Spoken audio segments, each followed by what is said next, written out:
So, after that, the four of us roll up on the elevator, right? And mind you, the airport, completely full of people. And this guy turns around and dead face just says, remember, no Dude, Russian... You've already told me this story.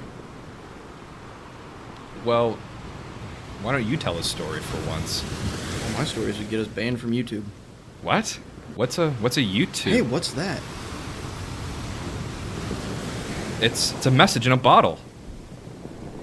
I can't read this. It's gotta be Russian. Oh, it's... everyone's dead. Damn, that's crazy. Give me that. Nuclear war in the Middle East, followed up by a shitty Mexican beer killing 12 million in 2 weeks, followed by giant murder hornets swooping up Make-A-Wish kids. Jesus. A 3-month quarantine with toilet paper shortages? Man, that is shitty. Think of all those unwiped asses. Simulation must be breaking. No, it's not.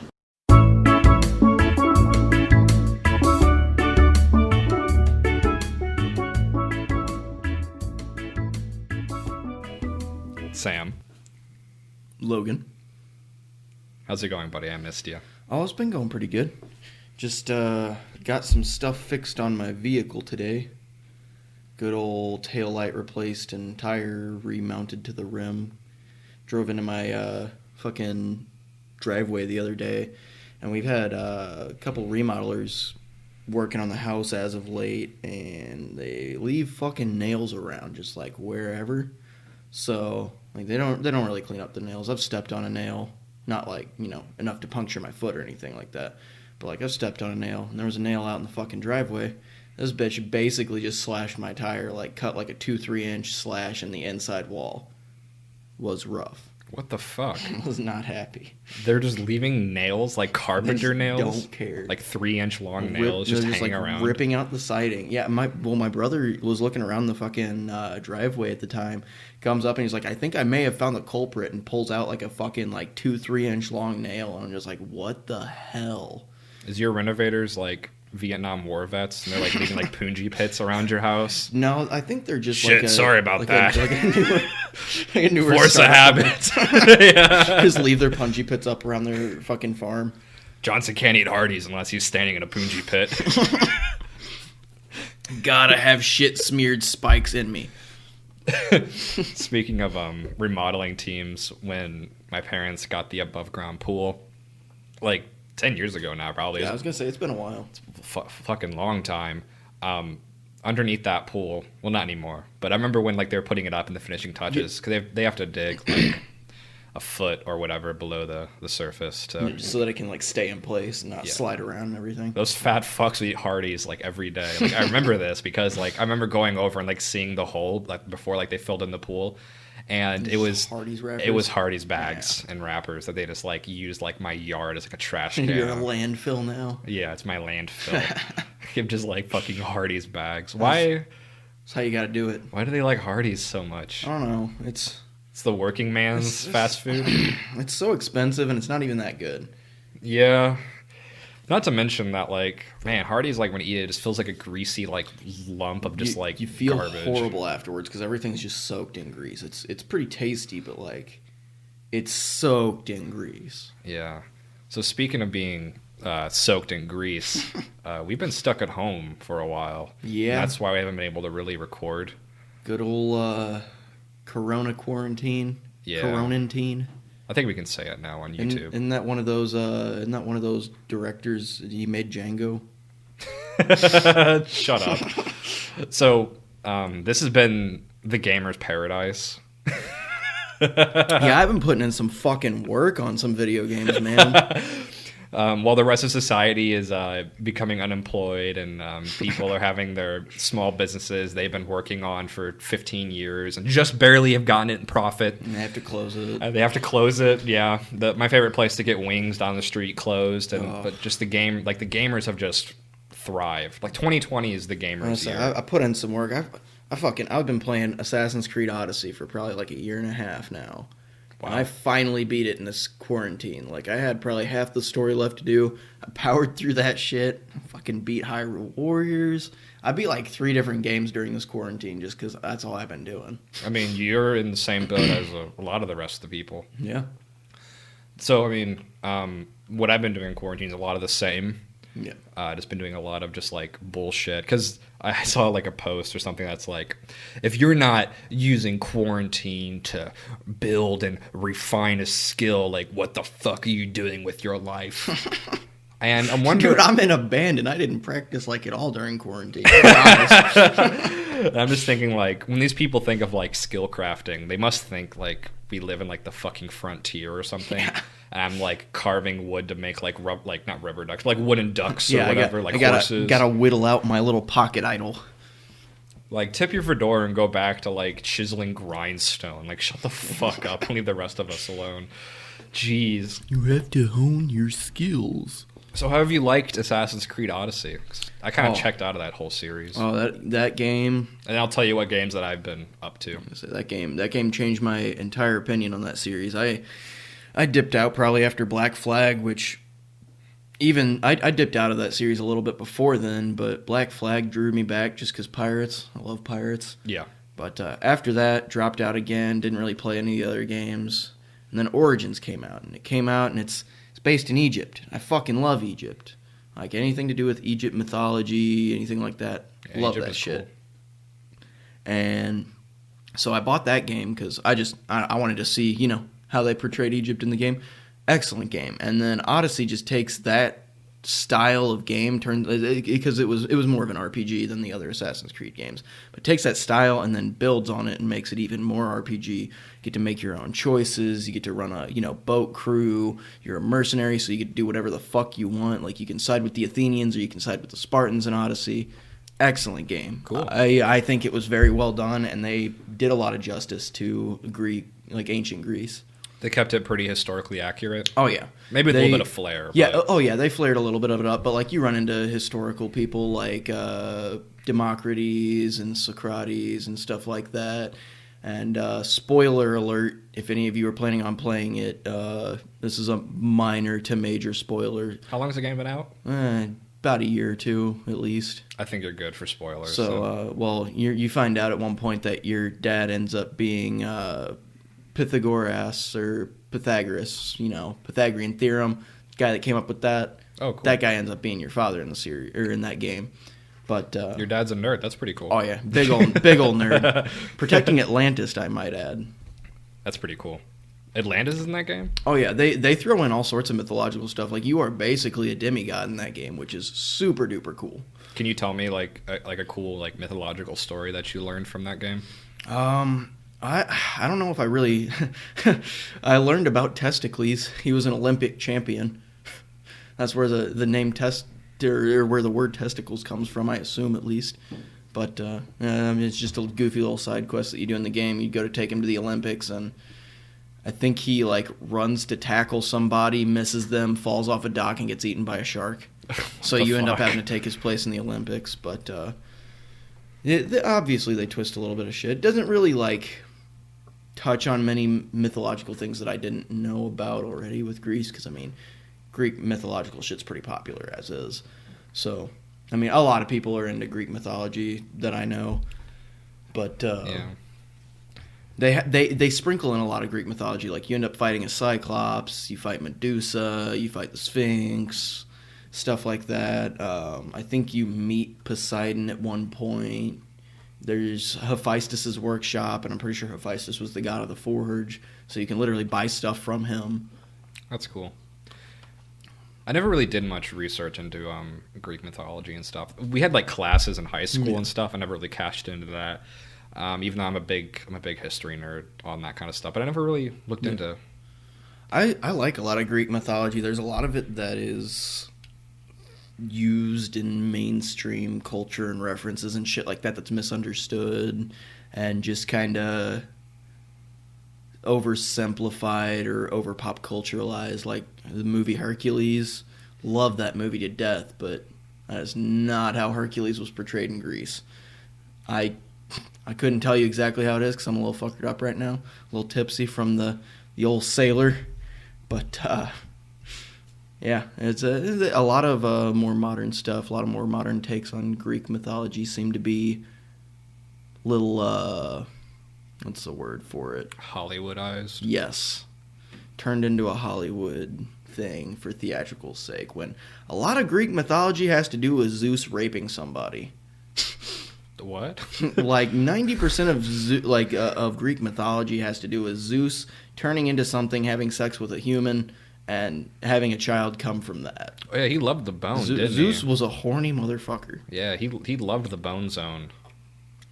Like, I'm pretty sure that's how Hercules came about. Like, Zeus, like, I don't know, he came in through the window of some bitch or something like that and pounded her. Just some bitch. got it. Let's be real, at that time, like, she's probably a bitch. I couldn't tell you, She took it from Zeus. Yeah, I guess. You have to have quite the ego of a woman to literally have sex with a god, I guess.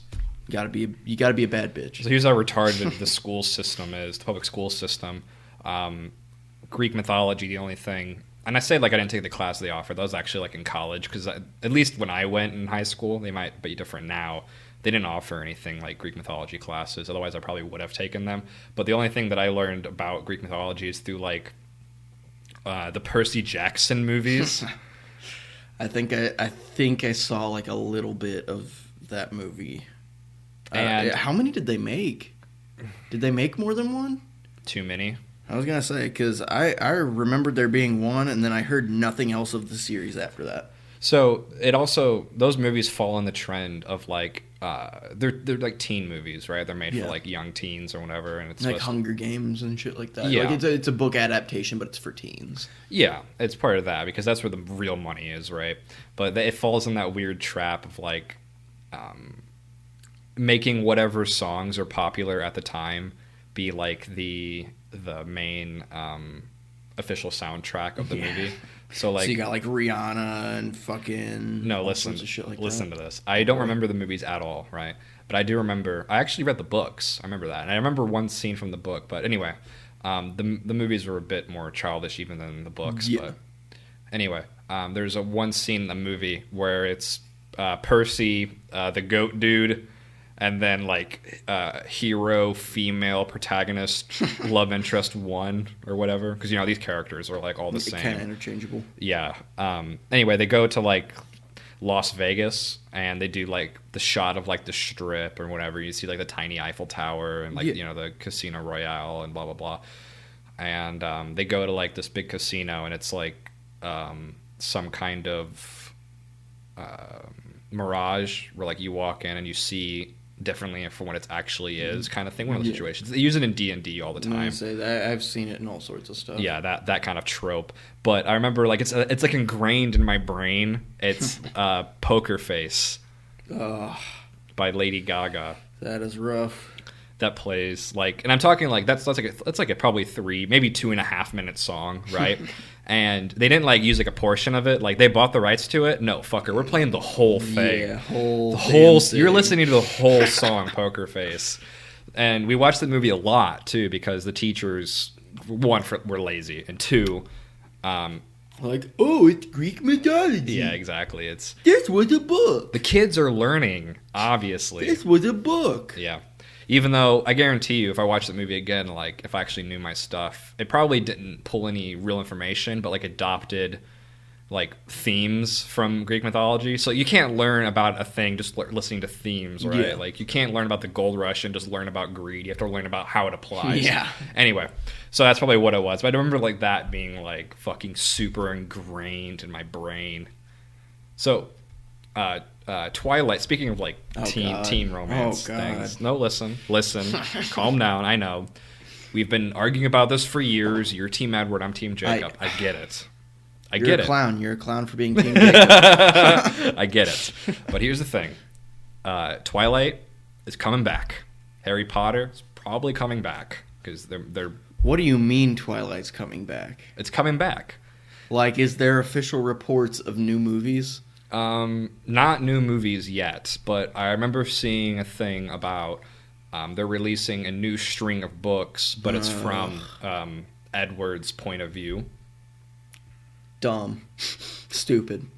Don't even want to bother. No, listen. Okay, tune off your logical, like your sound brain. So it just and then turn on Go into basic white bitch mode. Not even that. Turn on like corporate like suit mode. Okay. Like okay. marketing money making mode. Okay. Come up with a new money making story. That shit hard. Yeah. Okay. Rehash and resign. There you go. We can't just rehash. We can't just make the same thing twice. People will probably catch on to that unless we do like a live action remake of like a classic Disney cartoon. Yeah.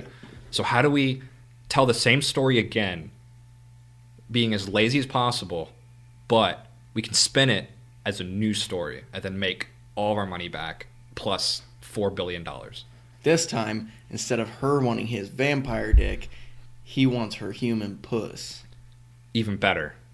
We just watch the same thing happen through somebody else's eyes. So I haven't really like paid attention, or I haven't like watched or like read the books, right? I say it's like the gospel all over again. But I assume that Edward's there for most of the time, probably with Bella, right? Yeah. Probably with the female. I couldn't tell you. Probably with the female protagonist for most of the time, right?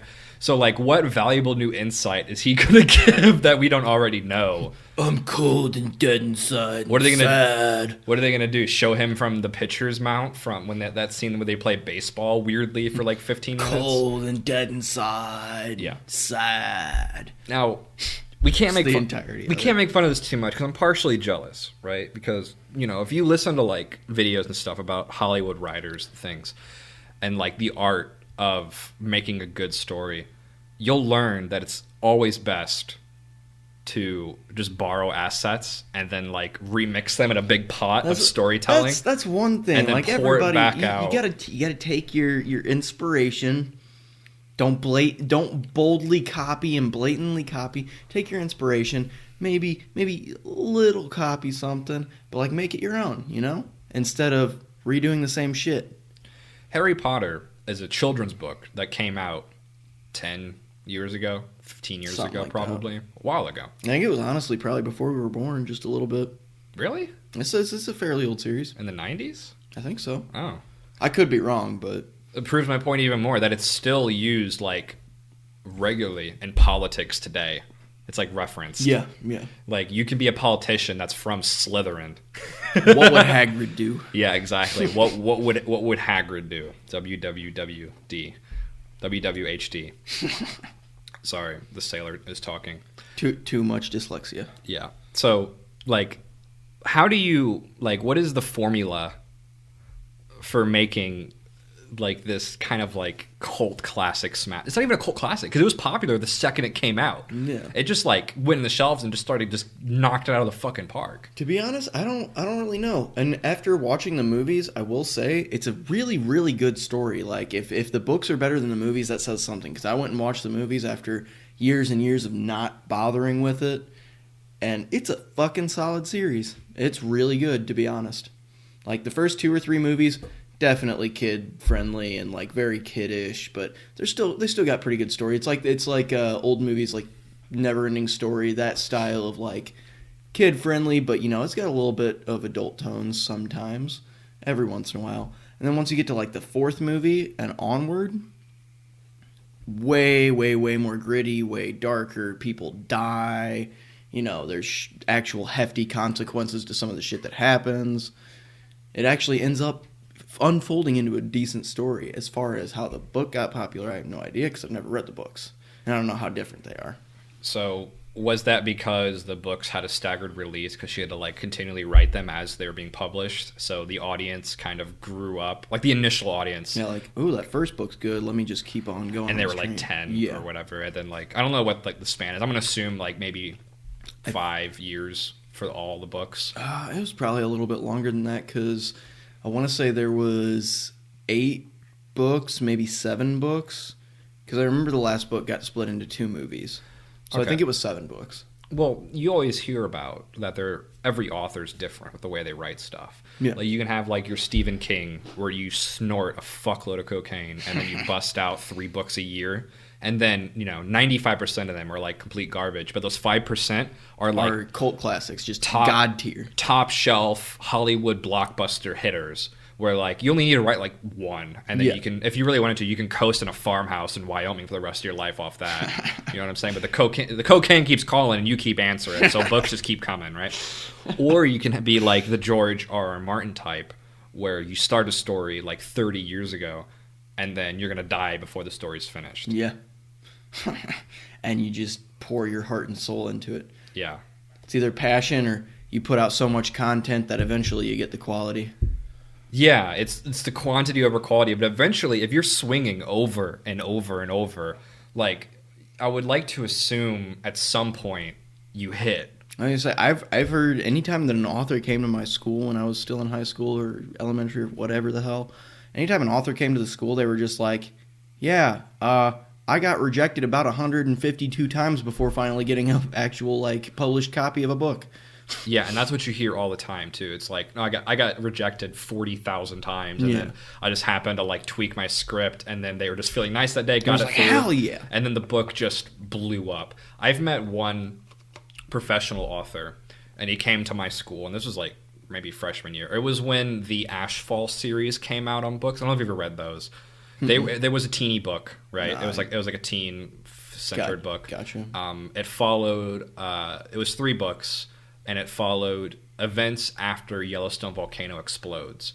And it's a kid living in Missouri in our area, and because that's like they've had like scientific projections on like the ash cloud, and like everything within like this close to the mountain is basically like obliterated or freezes. Yeah, there's like a kill zone, and there's like low ash or high ash, low ash, medium ash, all that shit. Yeah, and he did like the line on like death and like life, basically like where you could live, and that's like and that was like Missouri, basically like where we're kind of at. Yeah, we're like right on the cusp of the high ash zone. We're in like mid to low ash, I think. Yeah, and I read those books. I like powered through them, right? Because when you get me a good book, I'll destroy it. Yeah, and I even got wrapped up in the romance because I was like, oh, dude, a book's got to have at least a little bit of good romance. I'm a sucker for good romances, man. Like when I played The Witcher, like I fucking hated the combat, but I literally stayed to find out if I can marry Triss. Every single option to pork somebody that I get in Assassin's Creed Odyssey, I pork them. I've porked an old lady. I've porked a blacksmith.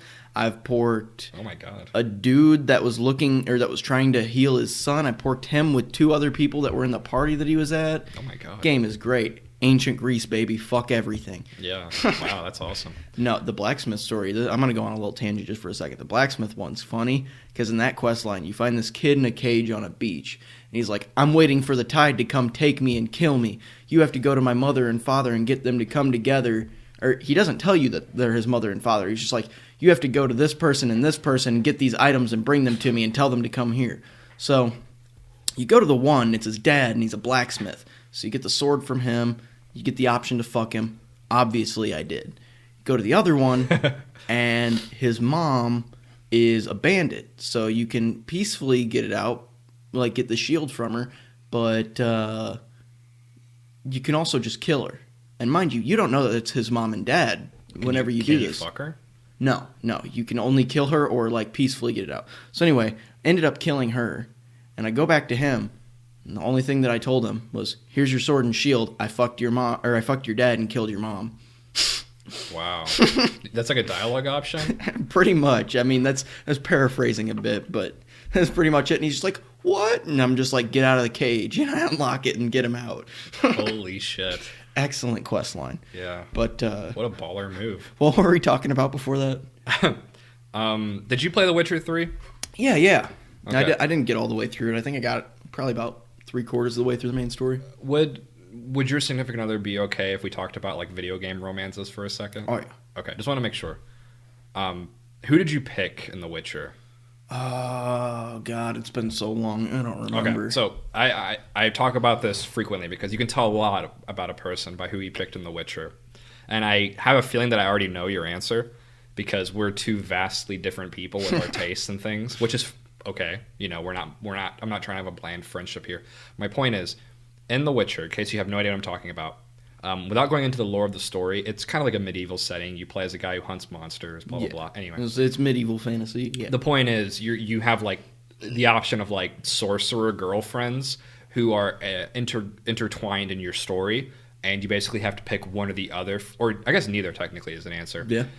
maybe if you're retarded and stupid. You're an incel. And you're an incel.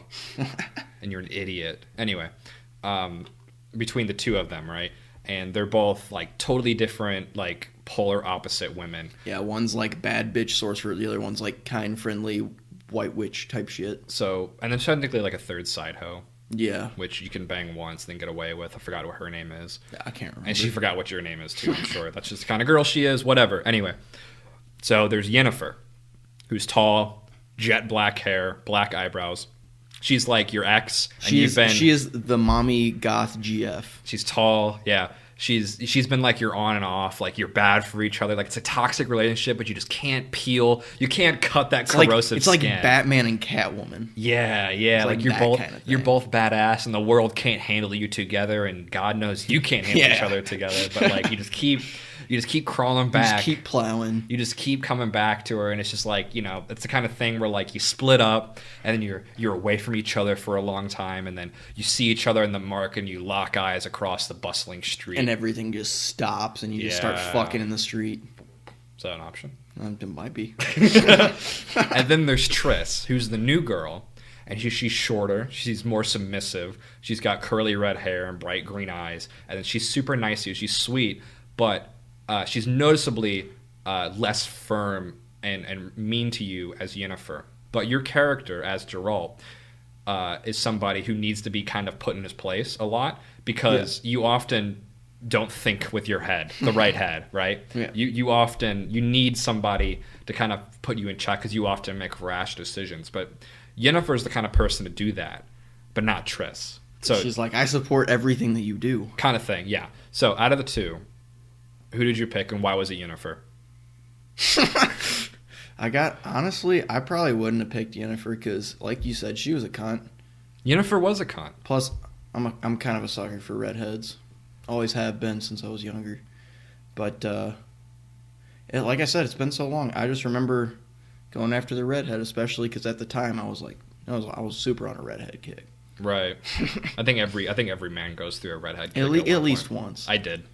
And it's not like, God knows I did. It's not normal red hair. It's like fire red. Oh, fire engine it's red. Yeah, vibrant red, of course. Yeah. Okay. Well, that surprised the hell out of me, because I was expecting you to say Yennefer, because I picked Triss.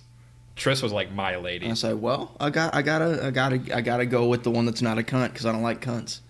I've talked to numerous men that are like, why'd you go with Triss? Yennefer's so much hotter. I'm like, is she really though? She's just a goth bitch. Are you just a simp? What, do you like the cock and ball torture? Yeah. What are you, a simp? No, like Triss is totally the better choice. Yeah. Because Yennefer is just a bitch, and you're not good for each other. But it's a thing that's like the toxic relationship, the pussy's too good kind of thing, and it's just like can't quit that ass. Literally, it's just like the necrophied skin, man. You just gotta fucking cut that shit off. Like, and it hurts. Not like that. It hurts, man. But you just gotta you gotta hold on for that. Rip that Band-Aid off. Okay, so I didn't realize that we were both Team Triss, which surprises me. Yeah, I was really hedging my bets on Yennefer. Okay, I'm surprised. You're a man of taste. I have had this argument numerous times. I'm often the only Triss man. Everyone else is like, I love cock and ball torture. Everybody's a sucker for a fucking goth chick that wears all black and shit, like the dark, like rough and tumble, like edgy chick. But like Triss is a hippie pretty much, and I'm all about that. She likes flowers and trees and shit. Yeah, it's true. You know what it is too? We're older guys now, right? Like, you know, we're 5 years past our prime. Our prime was like 14 or 15. That's it. We peaked at 14. I think the reason is, like, the guys that I talk to that are like, oh no, bro, I pick Yennefer all the way. They're usually guys, I'm going here, that haven't had a lot of dating experience, and they're still in the kick of like, I like my girlfriend being a hot bitch kind of thing. Yeah. And you and I have been through the ringer with women. So we know that shit fades fast. Most definitely. It's hot for 3 months, maybe. And then you're sick of it. And that shit gets old. And you know what? I think Geralt would agree with us. Yeah. I think if he was here right now If I paid The Witcher to sit in this podcast and tell me about his love life, Henry Seville himself. yeah, he would probably tell me exactly that. He's like, it's great for 3 months, and then that shit gets old fucking fast. That's all I'm saying, bro. These romances, man, I'm a sucker for them. So, and I feel like I got to read the books because I want to know what he picks in the book. ooh, yeah, that's true. I'm very curious. I never read the books either. I forgot that they were a thing for the longest time. I've also heard that they're quite different from the games. Well, sure. Probably less linear. Like, I've heard that if you want to go with more book accuracy, the show is a lot more accurate to the book, whereas the game, they pretty much bought the rights from insert author name here. I think it's like Andrzej Sapkowski or some shit like that. Yeah. Some insanely Russian/Ukrainian style name. Shout out.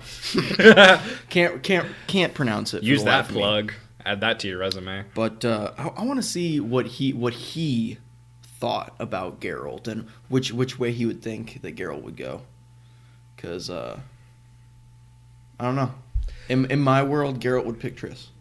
I think in my world he would pick Triss too, but I think that the author, it's the classic will they, won't they love triangle. It's just like Batman and Catwoman. It was probably like they shouldn't fuck because she's doing bad shit, he's doing good shit, but do it anyway. I mean, when you're both named after animals like that, you know, like it's hard not to bone. Yeah. I'm looking at you, Robin. Why you think that motherfucker was in underwear all the time? Yeah. Think Batman wasn't getting frisky? He's a millionaire. Come on. I like to think that it's like the classic, like, will they, won't they kind of thing, right? And I feel like in the end, like Geralt has to make a mistake and like lose both of them kind of thing, but like learn like a valuable lesson. Yeah. I don't know, man. Like he's plowing one and the other one walks in or something. Like, you ever see like The Office? Like people say that The Office like tanked in quality once Pam and Jim got together because they kept like the will they won't they shit going for like years or whatever, like seasons. I didn't get that far. That show bored me after a while. Fair enough. But my point is, like, this is like a known trope kind of thing. Yeah. But like if you keep them in that will they won't they, and also we're neglecting the fact that in the books, it's probably like the Warhammer books of Gotrek and Felix where they have numerous love interests as the books going, because they have like 14 books or whatever. I mean, Geralt probably had like a string of love interests. I mean, so he probably laid some fucking pipe. He probably went to Pound Town several times throughout the book series because God knows if I was slaying monsters all the time, like I would need some downtime. I'm gonna say you slay monsters and slay poon. Yeah. Yeah, what sword's for that? It's a flesh one. The meat sword. Yeah. Yeah, I mean, he's probably had like just like a slew of love interests, but I bet it's like Yennefer and Triss. Yeah, are probably like the ones that like keep kind of showing back up, right? That kind of like intertwined with them. Them's his main bitch choices. Well, I remember in the game that to all women out there, I apologize for saying bitches right now and referring to every woman as a bitch. I'm only kind of apologizing because they's both bitches in the game. Yeah. Now, even in the game, if you remember, Geralt, he did like a wish thing. Maybe it was in the TV show. I think it was in the game too. He made like an eternal wish thing on some kind of magic item or whatever. I forgot the details now. It's been so long. That him and Yennefer would never be able to like escape each other. They'd always see each other kind of thing. Yeah. I remember that happening in the show. I think it happened in the games too. So like he forever made their fates intertwined kind of thing. Gotcha. So he did do that with Triss. So what you're telling me is that him and Triss have a natural chemistry, while other bitches basically he's raping her. I'm sorry? He forced her into this with magic. Well, no, he's not the other one. He's not like forcing her. I can't remember the other one's the goth bitch. He doesn't force Yennefer into sex. It's like Yennefer, he like intertwines their fates. Like they run into each other all the time in like random places. Like, oh, you're here? Yeah, you're here. What a coincidence! Like she doesn't like know, okay. But like so it's not like forcing it. It's like just constantly seeing each other. It's probably like Fairly Odd Parents rules. Like you can't like wish for love or money or whatever. It's just like if we bump into each other enough, maybe we'll bump uglies, you know? I think it's the idea of like we bump into each other enough. Eventually, like the flame is the spark will happen and will light. So I mean, he's got that. I mean, that means something. Now maybe he feels differently now or throughout the books. Like maybe he learns to hate Yennefer over time. Like any man should. Like I think I don't know, man. It's just there is the type of man for Yennefer, right? Yennefer, I'm sure, has got her love out there, kind of thing. But I just don't think it's Droll. I'm not afraid of saying that. I just think that they're just not good for each other. I think that Yennefer needs to get with that. What was his name? That Duke that had the aborted baby that turned into a demon. Oh God! Oh my God! What was that guy's name? That's gonna kill me. It wasn't even Duke. It was the Baron. The Baron. Yeah. That's it. Yeah, and he wasn't even a real Baron. No, he was just some shithead in a wooden He was just fort. a fat fucker who beats his wife. Yeah. His I don't know if pregnant wife, might I add. I don't know if Yennefer should resign to that face. She's not a good person by any means, but Bitch. I also just realized that we've been talking about The Witcher 3 like romance, and we were just shitting on Twilight. Well, So, yeah, I The think- Witcher's got fucking what's the word? Substance. Substance is the word. Bro, I think that The Witcher 3 and Twilight are probably a lot alike. No. Just like kind of reverse roles. Let me tell you this. I just realized. I've I seen feel about- terrible now. I've seen about 15 to 20 minutes of Twilight. It's the longest 15 to 20 minutes of my life. Oh, it wasn't that bad, right? Horrible. I don't think I've ever seen a more emotionless female in a movie. Oh, yeah. And I don't think I've ever seen a more stupid portrayal of vampires in my life. True. Yeah, but I think it's the same concept. I think it's important to note that everyone enjoys a good romance. Whether or not they're in a happy relationship or not, I might add. You can still enjoy like a good romance kind of thing. And it's cross-gender, it's cross-species, right? Yeah. Like everyone enjoys it. You can put a bunch of elephants in a room and they'd enjoy it. They'd enjoy the Witcher 3 romance plot. Elephant Geralt. Yeah. They'd be at the watering hole talking about whether or not it's Elephant Triss or Elephant Yennefer. It's like, Definitely Elephant Truce. yeah, no, it's definitely Elephant Yennefer. The big goth elephant titties. Yeah, look at the trunks on that bitch. It kind of sounds like a Rick and Morty like sub-universe kind of thing. One of their not commercials, one of the intergalactic television or whatever. Speaking of which, have you seen the new season? I watched about 3 or 4 episodes, and I gotta say it was better than season 3. Yeah, I watched the episodes that were unlocked on AdultSwim.com. Yeah. Because those ones were free to stream them. Because I don't have like Hulu or anything. And so that's how I watched it for a little bit, and then I just kind of gave up on it. Yeah, I want to say that you and I have been long-time Rick and Morty fans, and we're kind of ashamed of it now because the culture went totally against it. Most definitely. The fan base turned into absolute shit, and season 3 was god-awful. Fan bases ruin everything, but it's a combination of the fan base going like completely like Reddit mode. It was like full-blown Yeah. Just like I'm Pickle Rick! the combination of the fan base going like full-blown like Reddit atheism retardation mode. Combined with the season 3 just like taking just a fat shit. Yeah, not killed even the trying anything. It killed the show for me. Like I It couldn't was do so like I didn't want anything to do with it after the 3rd season. No. The first 2 seasons were so goddamn good in every facet. I loved every bit of the first 2 seasons, and season 3 had 1 episode that I liked, literally 1. And it was Tales from the Citadel one. Tales from the Citadel. Yep, with the cop Rick and cop Morty. Yeah. Excellent episode. Best episode in the entire season. The only episode that I gave a damn about. The anthology one where they had like 4 different stories or whatever, or 3 different stories. And like while it was coming out, I wanted to like it because the first couple episodes were pretty good when I watched them because like there was a lot of character development. Well, I'm bringing this up because this is what I've also watched during quarantine too. Gotcha. But the first few episodes of the 3rd season, like they had some character development, but the thing that killed me was that the very next episode, all that character development was gone. Like there was an entire episode devoted to Summer's character development, and it was awesome. Great episode. Next episode, back to normal Summer. Nothing, like none of it stuck. Nothing was long term in that season, except for the Citadel episode. Yeah.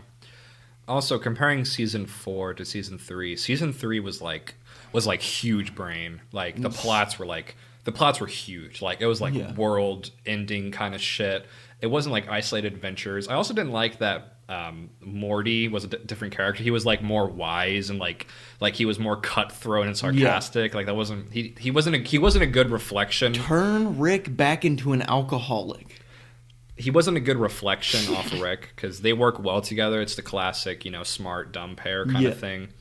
But he kind of went smart too because like there's a lot of scenes in season 3 where it's like, what do we do? And Morty's like, I know, I've done this 10 times before kind of thing.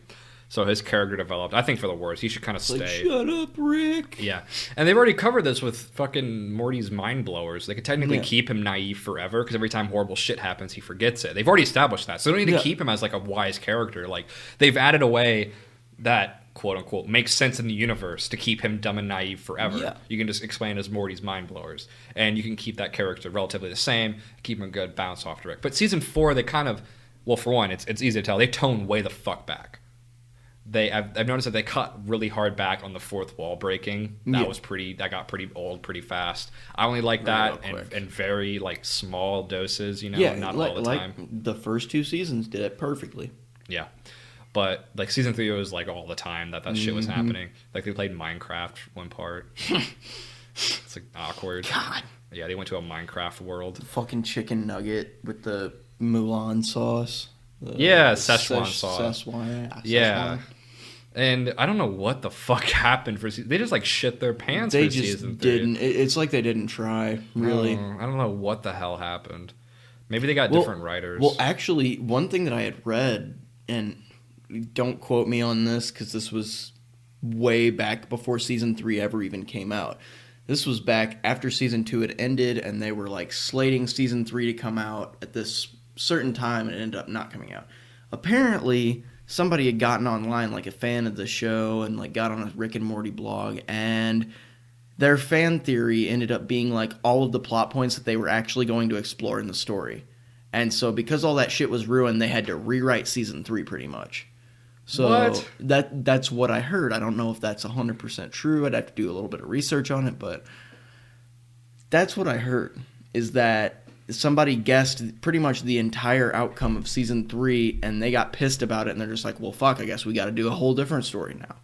It's like, why? Why not just let that be accurate, man? Because I'm sure it would have been better than whatever the fuck they put out for season 3. That's stupid. Yeah. They had such a large fan base at the time. They had so many theories circulating that one of them was bound to be right. Yeah. I mean, you're not going to, like, surprise anyone with a story when it's that huge, right? Yeah, so how do you surprise people? No story whatsoever. It's like the Star Wars thing all over again. Yeah. It's like, how do we surprise everybody? Everything we set up in the previous movie, we just get rid of. Fucked. Yeah. Just gone. We just go Fuck back. it. We just go back on. Fuck it, retcon it, destroy it. Big creepy supervillain, kill him in 30 seconds. Yeah, exactly. Just go back. Yeah, that's stupid. And you know what? That makes sense, honestly, because it did kind of feel like they were building up, and then just like rushed. Something like shifted. But yeah, it's like the first Destiny game, because the first Destiny game was supposed to. It had all the writers from Bungie that worked on Halo. Like the head writer from Halo was writing the story for Destiny, and then like a month or 2 before Destiny came out, some of the executives of Activision or whoever the fuck owned the company at the time fucked them over. Like, fucked the head writer over. So he took all of his information, all of his data that he had written down, deleted everything from their database, and took all of his work with him and left. And so they had to scramble to come up with the shit tier story that they came up with for the first Destiny game. Right. Yeah, because with sorry, my bad. You're good. Season 4, they dialed it way the fuck back. It's more like isolated adventures again, which is exactly what it needs to be. Yeah. Morty kind of feels more of like the naive sidekick, which is what he should be, kind of thing, which is good. They're in the right direction. I just think that they got a little bit too big for their britches, and then they realized that like the story formula kind of breaks. It just sucked. Yeah. Which is good for them. Like, they can make good television, they can make good shit. Oh yeah. They just got to like hit those. They just got to have the right idea, kind of thing. And I haven't been able to watch the latter half. I only got to watch like the first 5 or 6 episodes or whatever. I think I only watched like 3 or 4. But so far, what I'm watching has been pretty decent TV. I liked it a lot more than season 3, and I was not expecting to. I was expecting the same shit again, just another shitty season. But it was a lot better than I was expecting. I did, however, start watching Justin Roiland's new show, Solar Opposites, that they put on Hulu. It is a little underwhelming. I was expecting it to be goofy and funny as fuck. It's a little goofy, but it's not that. It's not anything that really intrigued me. I mean, which is kind of disappointing because Justin Roiland's contributions to Rick and Morty fucking crack me up. Like, that dude kills me. I mean, he's the one who did 90% of the improvised lines in the show. Like, he's just a funny fucker. And Solar Opposites just didn't do it for me. It's a show about 2 aliens who are stuck on Earth. One of them wants to stay because he likes it, and the other one wants to leave as soon as possible. But don't you just like... I saw the commercials for that. Yeah. Doesn't it just feel like Rick and Morty, though? It feels exactly the same as Rick and Morty because it's the same animation. And that's what bothers me. It's the same dude, by the way. Justin Roiland voices like a third of all the voices on Rick and Morty. Like literally almost all of them, and Dan Harmon voices the other like 20 fucking percent, and then the other 5% is random voice actors that they get. Yeah, for like the family members and stuff. Yeah. But I mean, Justin Roiland, you can only there's very few men on the planet who have like literally a cast ensemble of voices that you can do. Justin Roiland's very limited. But when I watched the commercials, I was like, the father character sounds exactly like Rick Sanchez, and that bothered me. So I was wondering how that show was going to do, because I was just thinking, like, man, like, it took them ages to get season 4 out. They crawled their way to the finish line. They did the same thing with season 3 too. It was almost a 2-year gap. Really? Yeah. Damn, I don't even remember that. It's crazy to think that I remember. I'm gonna drop the reference here, I guess, but I was into Rick and Morty before it was cool. I feel that. Let me explain. I was a fan back when season 1 was out, and they were not going to do merchandise. Yeah. Because they said they were just interested in making good television and not making a shit ton of money. So the only way to get T-shirts and stuff was on fan-made art and put it on T-shirt websites. Like third-party shit. Yeah, like I'm talking like Redbubble and shit like that. Like super super low quality shirts. Like Wish.com. Yeah, and I remember I got like an Evil Morty and Evil Rick shirt from there, and I remember wearing that around school. And of course, I wouldn't. God knows where that's went. Now I also had like a hoodie, I think, but I remember like people asking me like about that shirt and stuff in like high school. And it was like probably like sophomore year. It was a long time ago. So it kind of surprised me that I was like, damn, the show's been around for a long time, and it's only had 4 seasons. Yeah, I feel like the show's not that hard to write, but apparently it is. The biggest issue that I've heard is that Dan Harmon and Justin Roiland don't like each other. Like, they fucking hate each other. Like, I heard a rumor that for season 3, like the entirety of season 3, they did not sit in the same room as each other while writing. Like, they didn't ever sit face to face because they just fucking clash heads so much. They butt heads so much. Well, Dan Harmon is a notoriously hard person to work with. Yeah, I mean, he's super social justice warrior to the point like where it's just like he's trying to show off for people that are, left wing ish, and then he's kind of a man baby, and Justin Roiland just wants to laugh and make people laugh pretty much. Well, Dan Harmon's been trying to make up his social credit points because he outed himself in his podcast, which is called Harmontown, which he does in like the middle of like a public audience, and he like rents at like the back of a comedy joint, like weekly kind of thing, or like bi-weekly or whatever. Gotcha. And he's got like 2,000 episodes kind of thing. Like, he's been in the game forever. Jesus Christ. Yeah, and he doesn't prepare anything. He just walks up on stage and improvs basically, and it's him and a couple other recurring guests and all of that. My point is, he talks a lot, right? So you get a little bit of insight on that. And I used to listen to him all the time, but I actually tuned out because I don't really like Dan Harmon as a person. Yeah. And he's okay with that, but he's the type. He's a Hollywood guy, right? And if he's the one who outs himself and asks for forgiveness, then you're supposed to forgive him. Because I believe he's so like aggressively progressive because he outed himself for trying to use his power in Hollywood to get one of his ex-coworkers to fuck him. Ah, he's one of those guys. He was like this woman's boss, and he abused his power to like put pressure on her to like get her to fuck him, kind of thing. Gotcha. And she outed him, and then he switched. So you ever heard the term like wolf in sheep's clothing? Yeah. That's Dan Harmon. Gotcha. Hilariously, the Jerry character in Rick and Morty is kind of a wolf in sheep's clothing kind of deal, you know? He uses like patheticness and like self-righteous, or not self-righteous, but self-hate to like for you to project pity on him. Yeah, kind of just to make you feel guilty about hating him. It's a lot like Dan Harmon. It is. It's a lot like him. You got to watch how you meet these people in real life too. That they constantly berate themselves and they use they wallow in their self-pity to use that as a weapon against you. It's a form of manipulation. So, and Justin Roiland's like a young guy. You know, he's not like incredibly. He's a pretty young guy compared to Dan Harmon. I'm pretty sure he's like in his mid to late 30s. I thought he was in like his like late 20s. He could be. I don't know much about him. He might be in his 30s now when I first heard of him. But I just know he's funny and he played Lemon Grab on fucking Adventure Time. Either way, he's still young in the game, right? Yeah. So he doesn't have all of this fucking emotional baggage that Dan Harmon has of being in the industry for like 25 years. Yeah. Dan Harmon wrote Monster House. Oh my god, I always forget about that. He co-wrote Monster House, so he's been in the game. He got like a fat fucking check from Monster House, and he blew it all on drugs and partying. He talked about that on his podcast. And he had a point in time where like he was like so lonely that he like bought sex dolls and like sexually abused them. So when you're this type of person, the clean laundry type, but your laundry is like fucking filthy. Yeah. I don't know what's a way to clean your laundry. Yeah, if you're one, I don't even know like what to say about this. Like, it's one of those things where you try to make everybody think that you're a squeaky clean person, but you do some fucked up shit. Yeah.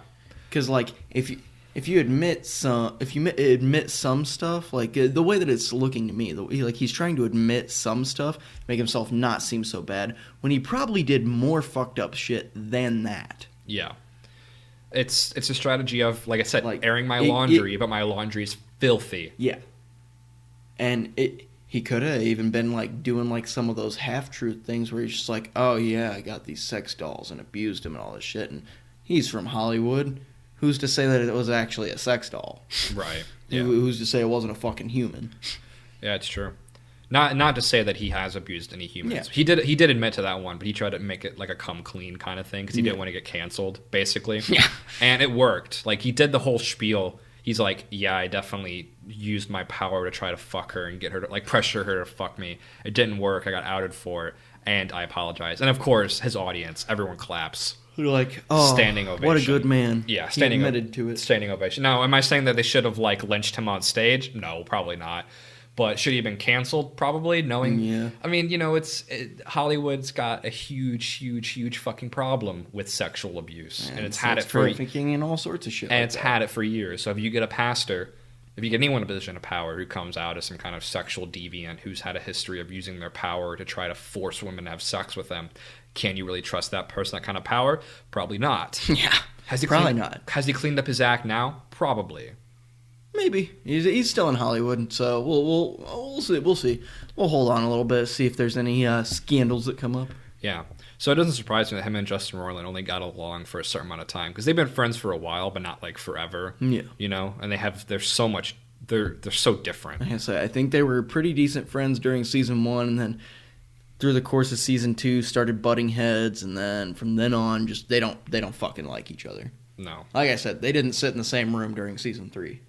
And I'm not gonna lie, dude. I don't know who put in the most elbow grease for Rick and Morty, but I know that Dan Harmon could not voice those characters the way that happens. I don't know if he was the main writer punch. Well, my point is, I don't know if Justin Roiland needs Dan Harmon. I feel like for that show, I think they both need to work together, because I've seen what Justin Roiland can do on his own in Solar Opposites. It's not that impressive. I will say the depth probably comes from Dan Harmon, like the depth of story. And the like the atheist, Yeah. like nothing matters kind of comedy, the dark comedy. Yeah, I guess you're right. And yeah. then Justin Roiland is like more or less the comic relief of the shit. Right. I mean, as much as you can be in a comedic show. And that's what happens, man, when you get two people that make art like that, you know, an art form like that. I mean, I guess eventually when the going gets tough, you turn on each other. That's like any band, right? Like Yeah. when most bands find, you know, uber extreme fame, So there's usually some kind of issue. Led Zeppelin, one of the biggest bands in history, broke up because the guitarist and vocalist couldn't fucking stand each other. Yeah, you get shit like that. Yeah. And didn't they make a reference about this in season 3, 2, or something like that? They might have. I try to blot that season out of my memory. Maybe that was season 4, where they're like, it was a moment where like the episode was ending, and it was either Summer or like the mom character who said something along the lines of like, "This is why you guys are always fighting. This is why you're behind schedule." And then Morty and Rick both look back and say, "What?" And then the episode ends, kind of thing. Which that could have been like Unless they probably a shot at themselves. probably a little shot at themselves. Yeah, I would imagine. I don't know. It's just a TV show. It's just fun to talk about because it's been around. It's such like a controversial. It used to be such a controversial TV show, but I think since everything's kind of like died down about it, I can watch it again and not think about like the cringe. People standing on McDonald's countertops screaming, "Where's my Szechuan sauce? I'm Pickle Rick Reed." Rick and Morty is not a smart television show. It's not supposed to be. No. They don't Like, use real science. That's not the point. In the first two... It's not Star Trek: first The Next two seasons, Generation. The reason that it was quote-unquote smart is because of how the story developed, how the story unfolded. The way that it unfolded was smart, but it's not what everybody makes it out to be. It's not like, oh my god, I'm learning so much science from this. Plutonic quarks and water makes dark matter. Yeah. Fucking no. You don't learn science by watching the show, and that's not the point. No. The point is to laugh and maybe have a deep story. Maybe, yeah, exactly. And that's all that show should be. And for that, I can respect it. Yeah, I would say that. Again, up until season 3. Fuck season 3. Season 3, they got a little bit big-brained. Yeah, bullshit. Whole fucking thing was bullshit. They got a little big-brained. They're like, you know what? Everyone loves this. They're winning. You know, we're the smart television show. I would say big-headed, small-brained. Yeah. Oh, absolutely, yeah. Big head, small brain. Yeah, Yeah. you're right. That's what happens. I think they dialed it back a lot for season 4 because they know that the formula's at its best when it's an isolated adventure with just the two characters and Man, they do horrible things. nothing- And they learn or don't learn, and that's Honestly, the joke. nothing will beat the first episode when Morty's asleep in his room. Rick comes in, drunk as fuck, says, "We're going on an adventure, Morty," and then picks him up, takes him in his UFO, fucking flies down the thing, starts trying to fucking destroy the human race with a protein bomb or some shit like that. And then they land, and Morty convinces him to land, opens up the thing, falls out drunk, passes out, and there's thousands of bottles that just fall out of this fucking thing. Oh, yeah. Best fucking thing ever. And then Morty's freaking out on the bomb's got like 13 seconds left on the timer or something. Or the classic, my portal gun, it's got no charge, Morty, and then he just sits there and drools down like halfway down his chest before sucking it back up. Classic. That's the Rick I want. Yeah. I want the classic drunk, stupid Rick. Yeah, it's his character did change from season 1 and 2. He was drunk and stupid, but still intelligent because he could do shit. Yeah. But I want drunk Rick back. We talked a lot about storytelling today. Yeah. You know why I think that is too? Because we've been stuck inside and it's good escapism. I say we've been exploring the stories. It's true. Yeah. I think it's good to kind of escape from your reality for a little bit. Oh you know? yeah, I am 110% an escapist. Anytime I've got an issue, gotta escape. Like if I'm feeling bad, I'm gonna go play some fucking video games about it. I get it. I mean, I think you'll find that a lot of people are like that too. That's a human thing. That's why entertainment exists is to be an escape from your current situation. To get away from it all. Absolutely, you know? man.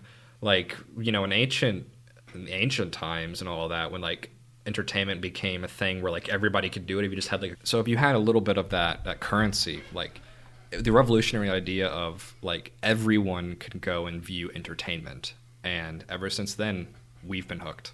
Yeah, and I think one of the first sources of that entertainment, I'm going to bring it back to this because I feel like we talked about this on an earlier episode.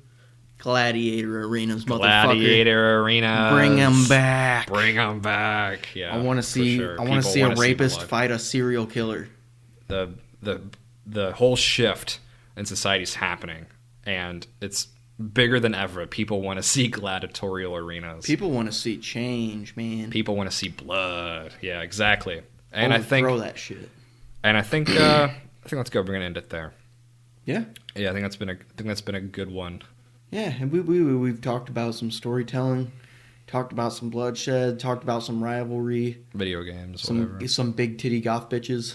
True. True. Well, okay. So my name's Logan, And I am Sam. and this has been Podcast Away. See you guys later. Thanks. See ya. Talk to you later. Bye. Bye. What the fuck?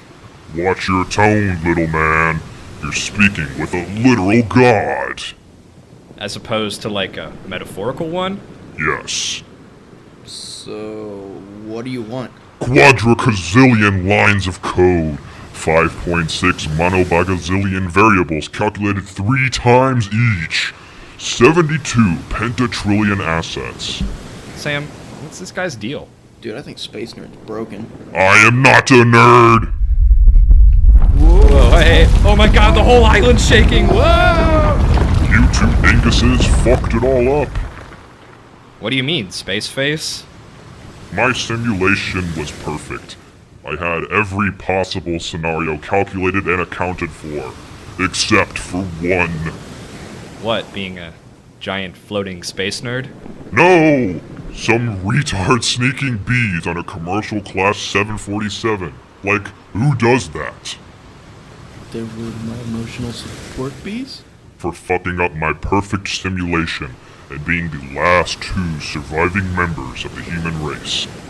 I'm gonna simulate 986 Baba Goobillion ways of kicking your ass.